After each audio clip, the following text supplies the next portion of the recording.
Hey guys, welcome back to another episode of the Mind Muscle Connection podcast. It is a solo episode and I have a topic I want to dive into. But first, before I do that, I just want to go over a few ways you can help support the podcast. So first, if you found this podcast to be helpful in any way, if you could leave a rating and review, and that will help more people find this podcast.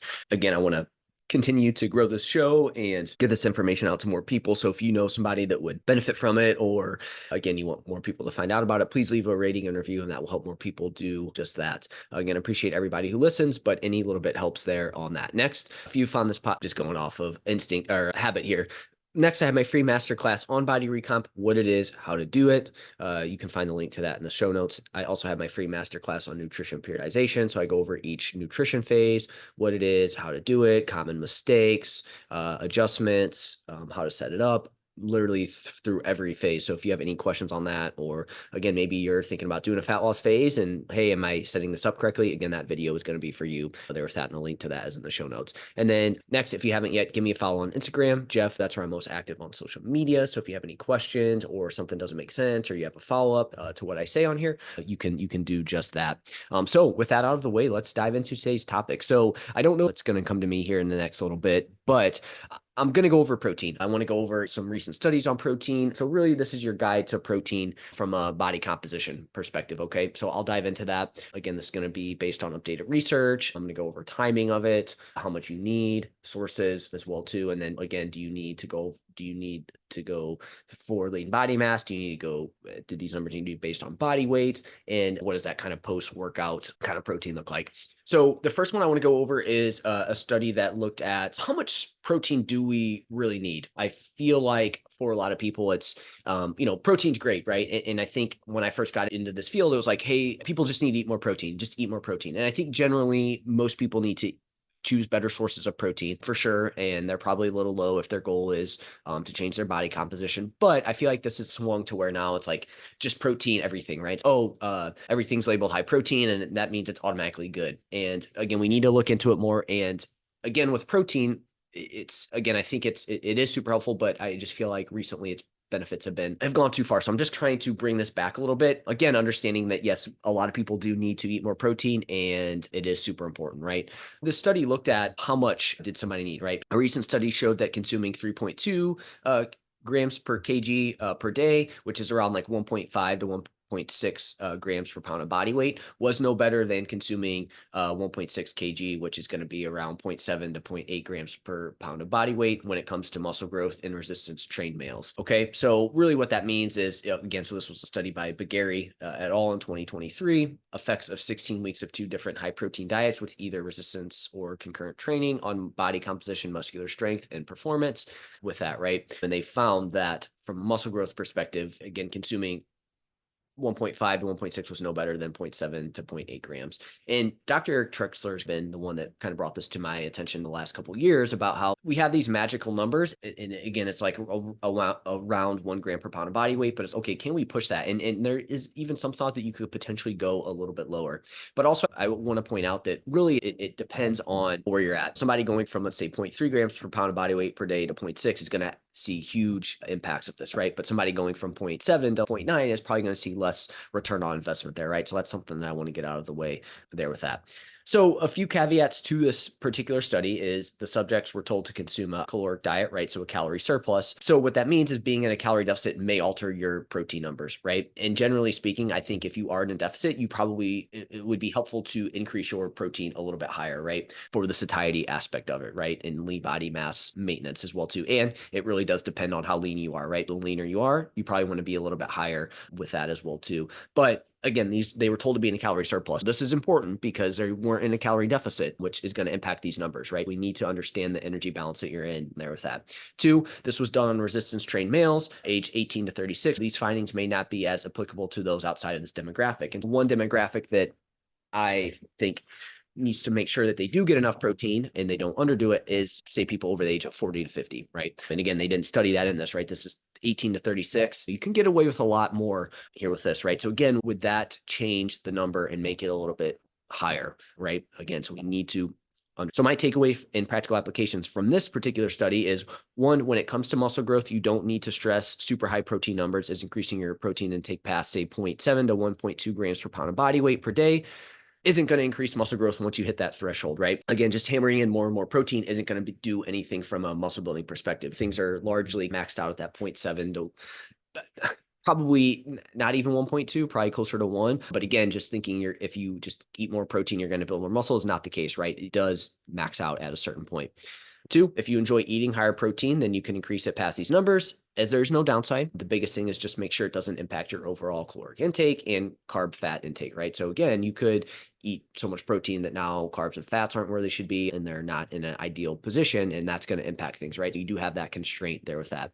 I think it would be hard to eat so much protein that your caloric intake gets massive. There's been studies, I'm pretty sure it was like just more case studies, and led by Dr. Jose Antonio, where they had these people up to 3.2 grams per pound of body weight per day, and there was no issues with it. Obviously, eating that much protein is just going to be hard to do, and I think a lot of it was through like protein bars or proteins like protein powder and things like that. So again, we'd want to be careful. But again, you could go that high just from a muscle building standpoint, though there's probably not going to be much benefit to going much higher.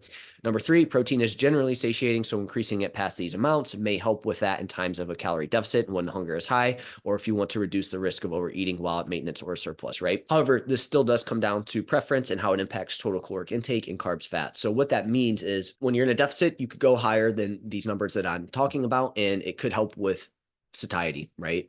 And it could also help reduce the risk of overeating when you're at a maintenance or a surplus. So if you're somebody who you want a calorie surplus to help you build some muscle, but you're afraid of gaining too much body fat or being in too large of a surplus, eating more protein can help offset that, right? Again, maybe you're like, okay, I actually don't need as much protein as I think. When I get into a surplus, I do tend to overeat and my surplus gets too large. Protein could be something where it's, yeah, from a muscle building standpoint, 0.7, around 0.7 is fine. But again, if you want to get that maybe a little extra satiety benefit from it, you could potentially add this in and go a little bit higher from that perspective. And number 4, some populations may need to focus on a higher protein intake than this based on previous research. So some examples would be women, right? Women may potentially need a little bit more protein than this. Again, we don't know for sure because they weren't in the study, right? And those who eat a plant-based diet, so if you're getting most of your protein from plant-based sources, you probably want your protein intake a little bit higher. And then those over the age of 40 to 50, right? If you fall into these, being on the safe side, getting closer to 1.2 gram per body weight per day is probably safer, right?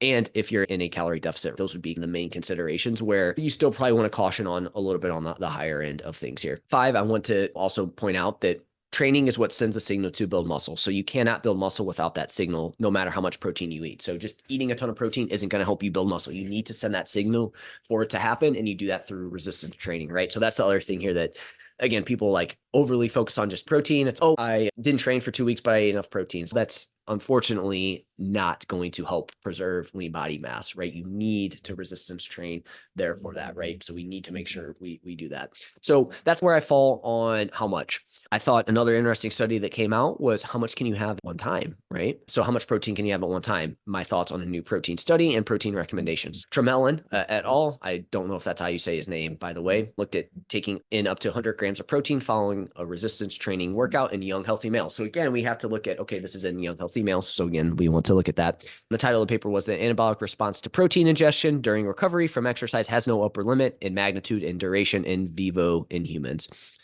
So basically, muscle protein synthesis and protein balance were still elevated past 12 hours in the group taking in 100 grams of protein at one time following resistance training. So what this means and what this tells us, you can have up to 100 grams of protein at one time, and it can still be used towards building and maintenance of muscle. This dispels the myth that you can only get around 30 to 40 grams at a time and the rest is wasted or not used for muscle building recovery purposes. Again, this study showed that's not the case. You don't have to do 30 to 40 grams every 3 hours, right? There with that, again, that's, or the other myth of, your body's just going to waste that protein that you give it if you go any higher than that. What this does tell us is we have more flexibility when needed for protein intake if you need it, right? You don't have to stop at 30 to 40 grams at one meal. You can have it spread out, or you can have more at one single time if that's how your meal timing works for the day. Or again, maybe you have an event tonight where it's going to be pretty low protein. Hey, we can have a little bit more at one time, and it's still going to be helpful from that standpoint, right? So again, we have more flexibility. What this study doesn't tell us is that more protein overall is better. This doesn't impact how much protein you should have in one day. So this doesn't tell us that just adding in more and more protein throughout the day, which we just talked about, isn't going to be better for building muscle, right? Again, it's just at one time, how much can we have and it still do the things that we want it to do? How would this work with other food sources of protein, right? This is another thing that this study doesn't tell us. They use milk protein in the study. So how would this translate to 100 grams of protein for something like steak or poultry? Again, probably doesn't change it much, but again, this was just done in milk protein. That is a constraint there with that. Also, you do need to consider the digestion aspect of things, as taking 100 grams of protein through food may be challenging digestion wise. Because it was through milk protein, they were able to drink it. Probably a lot easier to get in that much protein. But again, like I said, if you do 100 grams of protein through steak or chicken or something like that, how's this going to impact your digestion, right? So again, we need to look at the practical constraints there with that. Again, what the study doesn't tell us, how would this work with other populations? Again, this was done in young, healthy males. Would it transfer over to other populations? Would this work over the long term? This was done once. Would you be able to do this regularly, or would the body have some sort of adaptation to it? So again, this wasn't a long-term study, so we would need to get more data there on that. This was done after workouts. So would doing this at other times of the day impact the findings? So obviously we're more sensitive to protein than at that point because we just lift it. And so again, would this translate over to other times of the day when you're not weight training, right? So my kind of thoughts, practical application of this, and we can tie everything together. Total protein intake for the day is still priority number one. Okay, so hitting that number that we talked about in the initial study there, so around 0.7 grams per pound of body weight is what I would have each client hit as a minimum per day when body comp and muscle growth is their goal, right? You can go higher if you enjoy it or want the potential satiety benefits of higher protein. So like I talked about, those higher, the benefits of higher protein is going to be, the satiety benefits of higher protein is something that we need to consider there with that. And again, some situations that may warrant slightly higher protein needs, older age, women in particular, and during a deficit as well too, right? But you can be flexible if you want or need, or just need to for periods of time, right? So again, adding in that flexibility, I think is key versus, oh, hey, you need to get 1.2 grams per pound of body weight per day, and you need to spread that out evenly throughout the day. When feasible though, I still am going to push clients for a minimum of 3 protein servings per day. Right. I still think that that's still going to be the most optimal from a muscle building standpoint, and likely somewhere between 3 to 5 protein servings per day, depending on preference and sustainability. I still find that's the best kind of setup for most people. Again, we could do 2 if you want. You could do 1 big meal and then like a really high protein meal later, and that will certainly work as well too. But again, understanding that it's hard to get all that in 2 meals. Is that going to be something that is still beneficial over the long term, or does your body adapt to it? So this is why, to be on the safe side, I think 3 protein servings per day, again, 3 to 5 per day is a sweet spot there with that. However, when needed, you can be flexible from time to time on this if you need it, and you don't have to stress about timing your protein perfectly every single day. Or if eating 2 times per day works better for you and you enjoy that, and again, it gets you into the calorie balance that you want to be in, you can still see some muscle growth here with that, right? So again, we just have more flexibility with it than what we think, right? People try to make it like super like complex and, hey, you need to do it this way. And again, this just gave us more flexibility there with that. So I hope those 2 studies really gave you an idea of like where your protein needs to be, right? Because again, I think protein's great, but again, we know we need a weight train. Its benefits can be overblown. And again, just getting more and more protein isn't the answer. And we have more flexibility than we think in terms of the timing of it, right? A lot of people ask, do you want to do lean body? Like when you go off your numbers that you want to choose, do you go off of lean body mass or body weight? And I think either one's fine. Again, I think if you're more normal, like you're in a more kind of normal weight range, going off of body weight's perfectly fine. If you're overweight, maybe going off a lean body mass is helpful, because if you're 250 pounds and maybe you're overweight, and let's say your goal is like 150, and that's a quote unquote normal range for you, do you need 250 grams of protein? Probably not, right? You could probably be closer to 150. So you could also go off of what your kind of goal weight is as well too. So just keep that in mind there with that. That's how I would typically do it. But if you want to go off lean body mass, I think that's fine. And either way, but like I said, normal weight, I'll just go off of body weight, and then overweight, maybe we go closer to lean body mass there with that. I also think protein source is important, right? Especially when it comes to satiety. People will say protein super satiating, which generally is true, but protein source I think is important. Obviously, something like steak or chicken breast is going to be more satiating than protein powder. A lot of times I'll look at clients' food logs and they're like, I'm still hungry. My protein's good. Like, why am I not feeling full? And you look and it's like most of their protein's coming from protein bars, protein powder, right? It's okay. We need to get some actual protein sources in there as well too. And I just find that the more protein powder you have, more protein bars, the more you start to see some issues from a gut health perspective.